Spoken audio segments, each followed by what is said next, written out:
Hey, what's up, guys? Welcome back to the podcast with me, Jermaine. It's been a really great week for us learning as individuals where some of the real challenges during this whole cost of living crisis are going to be coming from, and just thinking about some of the important tactics and techniques that we can use to guide ourselves through this time. Like, when you think about it, on Avoiding Broke, we've been talking about this cost of living crisis, this economic challenge, probably for the last 6 to 12 months. I think we probably called it about 6 months ago. And all of the real impacts are starting to just filter down, just hitting us more and more in real terms. Now, when you look at a lot of the national press, what you tend to be seeing is a lot of almost incentive for behaviour that's unrealistic.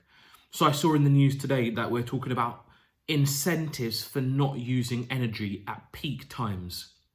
Guys, there's a reason it's called peak times. It's because that's when people are actually home from work to actually be able to use their energy. That's when families are together. That's when children are home.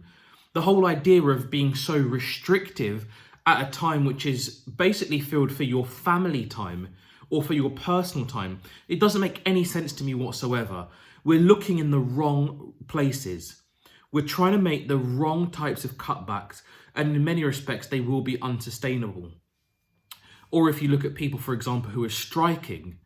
Now, anybody can have their own opinion on whether striking makes sense, is a good thing, whether or not it achieves the aim.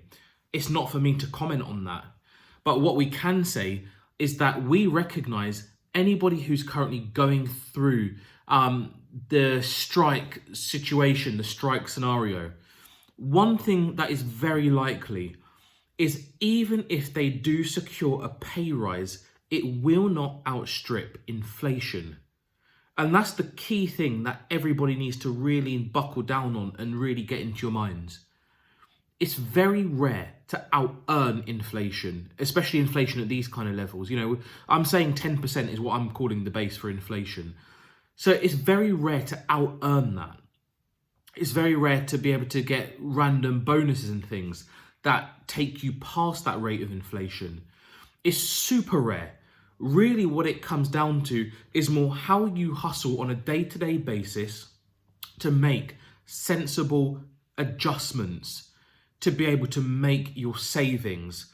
Like, literally, there are only two levers in this whole thing.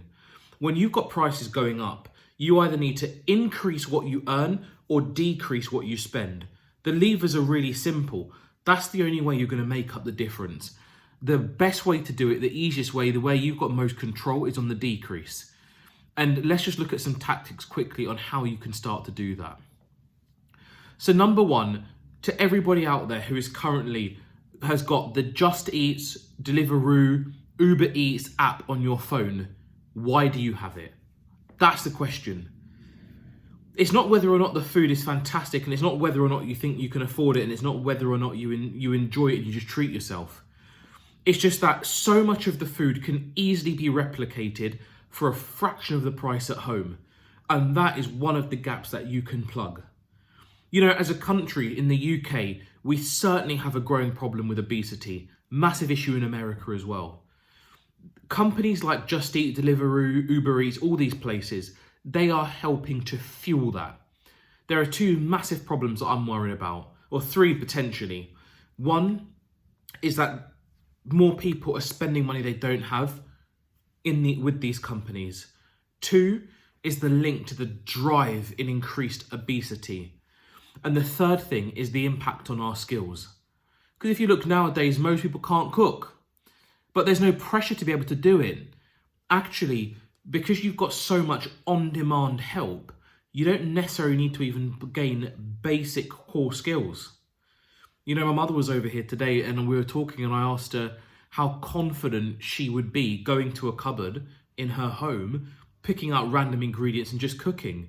The question came because it's what I did today because I'm trying to save money. And of course, as you'd expect, a lot of mothers, especially one who can cook, and my mom's a very good cook, very accomplished. She was like, yeah, no problem. But she had so many different stories about the gaps that she may have because she's been spoiled and maybe is a little bit lazy. So many stories about people she's seen not be able to necessarily do that. And that's kind of where the real sticking point comes. We need to have skills, techniques, tactics to deal with problems. These aren't things that you're going to learn for free.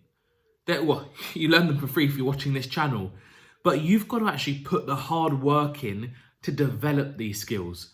So when you look at things like food on demand, don't just look at it as, oh, I'm tired, I'm gonna go and spend the money on this thing, I'm gonna go to this restaurant.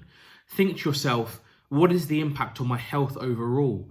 Think to yourself, what is the impact on my budget? And ask yourself, what is the impact on skills that I may not have here? Am I just worsening this problem of not actually being able to properly prepare food for myself? Amazing start point, guys. It's just to be able to look at those kind of really simple ways to make those savings and bring that cost right down. Another interesting element on this, and something I just tried a couple of days ago and it worked pretty well, is to actually not bother taking your car, for example, to go and do your shop. So I walked probably roughly half a mile, probably about half a mile down the road, and I literally just had one backpack, one shopping bag. And I had two objectives. Number one is come in at less than £40, because £40 is like the threshold you need for delivery from places like Tesco, Amazon, Ocado, all that kind of stuff. So come in at less than £40. The second point was, if I can't carry it, I'm not buying it. And I'm pretty sure between whatever I buy and whatever is already at home, we are going to be fine for at least the period of a week. And it was a great exercise, one just in pure self-discipline and a little bit of creativity. Now, yeah, we can go and loosen the purse strings more if we want to. Of course we can do. But the point is not loosening the purse strings. The point is discipline. With anything that you ever want to be good at, discipline has to come first, because discipline is what helps you do the repetitions, do the same thing over and over again to learn to be good at it. Once you're then good at it, you become a bit wiser, a little bit smarter. And when you become wiser and smarter, your ability to do something improves, or your ability to plan for it improves. So there's this whole kind of virtuous cycle that comes through, but it's all underpinned by great discipline. And I want to just share that really clear perspective. On Avoiding Broke, we have called this cost of living crisis, we called it 6 to 12 months ago. Fact. And one of the key messages then, and it's a key message now, is we need to form the right skills and habits and techniques in these tough times to be able to get through them, as well as to make sure we can capitalize on the upside at the end. We've got a few different levers, because when you see prices rocketing up, the things that you can do are to simply increase your income or reduce your cost. That's how the equation works. It is massively difficult to increase your income in most scenarios. Very, very difficult. And even those people who are getting pay rises are scarcely getting them above the rate of inflation. And I'm saying it's about 10% right now. It's a lot more in some instances, but 10% is a sensible mark to take. So the great question is then, how can you reduce your expenditure? There are tools and techniques and little tricks you can try to give yourself a chance. Part of it is about the association of on-demand food with obesity, with extra expense, and with lack of skills. Those are three things we definitely want to solve for, because we want to try to be fit, we want to keep our expenses down, and we want the highest level of skill that we can have. And cooking is just one really simple entry point, and we'll cover more on the pod later on. So just associate your current behaviour with the actual weaknesses or leakages that you may currently have, and look at ways to plug in. And then just find silly little games you can play with yourselves to try to cultivate that little bit more discipline. You know, do the walk to the small shop. Have just a backpack and a carrier bag. Set yourself the goal of coming in below the £40 threshold. These are real, tangible things. You know, my shop on the day was £32, and you might think, wow, well, big deal. Look, that's a 20% saving on the minimum we would normally have to spend, and we normally spend far more than 40 quid.